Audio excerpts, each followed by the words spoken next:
रूहां वाले गीत जदों आबशार गौण गए। तो कैसे हो दोस्तों, आप सबका एक बार फिर से स्वागत है हमारे YouTube channel the Indian saga पर। और अब काफी सारे टॉपिक्स जो इकट्ठे छिड़ पड़े हैं, जैसे कि कुरान पारा तो हम कर ही रहे हैं, साथ साथ मोहम्मद सीरीज भी कर रहे हैं। और उसके बाद अभी बीच में उनके साथ बीच में यूसुफ जी के टॉपिक्स भी आ गए थे, और साथ साथ हम हिजरत का सफर जो जुबैर रियाज से कर रहे थे वो भी है, और बयान भी हो गए।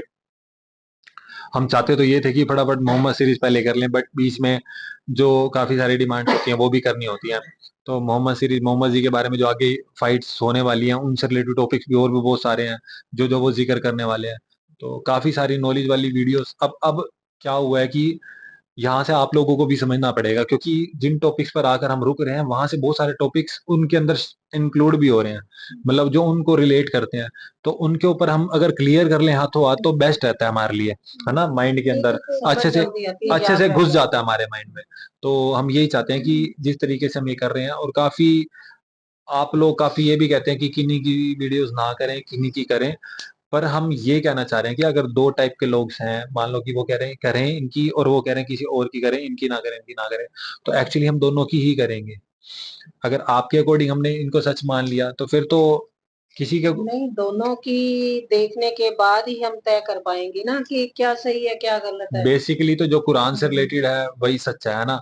और जो बाकी तो हम देखेंगे आगे जैसे भी हमें समझ आएगी, क्योंकि अगर सच्चाई आंख बंद करके हमने किसी की भी माननी है, किसी के कहने पे माननी है, तो फिर तो हम अपनी ही मान के चल सकते थे ना। तो फिर जिन जिन के व्यू और थॉट्स हैं, जिन जिन के, वो भी सुनने बहुत जरूरी होते हैं, तो हम उनको भी सुनेंगे। तो आप लोग जो भी वीडियोस आए, जो पसंद आए आपको, उसमें से आप अच्छा वाला ढूंढिया करिए, मतलब जो वीडियो के अंदर आपको अच्छा लगे ना। ऐसा नहीं हो सकता कोई भी स्पिरिचुअल टॉपिक्स के ऊपर वो उठाए और वो बात मतलब गलत ही बोल रहा हो पूरी की पूरी। 50% अगर आपको लगती है ऑथेंटिक उनकी है तो आप उसे एक्सेप्ट कर लें, अगर आपको लगता है 50% इधर की ऑथेंटिक है तो उसको एक्सेप्ट कर लें। हम दोनों में से जो जो हमें सही लगेगा वो तो हमें पता चलता रहेगा, हम उसको एक्सेप्ट कर जाएंगे। तो बाकी तो बेस तो कुरान ही है। तो उसके ऊपर हमें मेन फोकस करना है, तो उससे रिलेट जो करती रहेंगी सारी चीजें, और जो बेसिकली फिट बैठेंगी, हाँ, कि ये चीज मान्य रखती है इसके अकॉर्डिंग, तो उसे एक्सेप्ट करने में कोई दिक्कत नहीं होती। तो फिर देखते हैं आगे वीडियो। आप भी हमें जरूर बताएं कि जिस तरह के टॉपिक्स हम कर रहे हैं उससे रिलेटेड आपकी वीडियोस भी हो, जो आप चाहते हो कि ये यहाँ से इससे बेटर यूं सुन सकते थे, या जो पूरी ऑथेंटिक यहाँ आपको सुनने को मिलने वाली है, तो हम वो भी करेंगे। तो अभी ये हिजरत का सफर जो था उसका पार्ट 3 कर रहे हैं हम, क्योंकि ये भी बहुत जरूरी है, क्योंकि इसमें देखने में हमें बड़ा मजा आ रहा था, सच बता रहे हैं ना, आ रहा था ना। तो बहुत जानकारियां मिल रही हैं और इसमें। देख के समझ आ रहा है ना कि वहाँ की जिस तरीके से इन्होंने, हम ये हमने इन्हीं की तो की थी वो, जो उनकी यूसुफ जी की इजिप्ट वाली जो थी, हाँ। तो जेल थी जो उनकी, तो काफी अच्छे तरीके से एक्सप्लेन करते हैं, इन्हें तो कोई भी डिसएग्री नहीं कर सकता। तो हिस्ट्री की से रिलेटेड चीजें ही बताते हैं जो। तो फिर अभी ये स्टार्ट करते हैं, इसके बारे में बात करेंगे फिर कि अब ये हमें क्या दिखने वाला है, तो फिर करते हैं बात।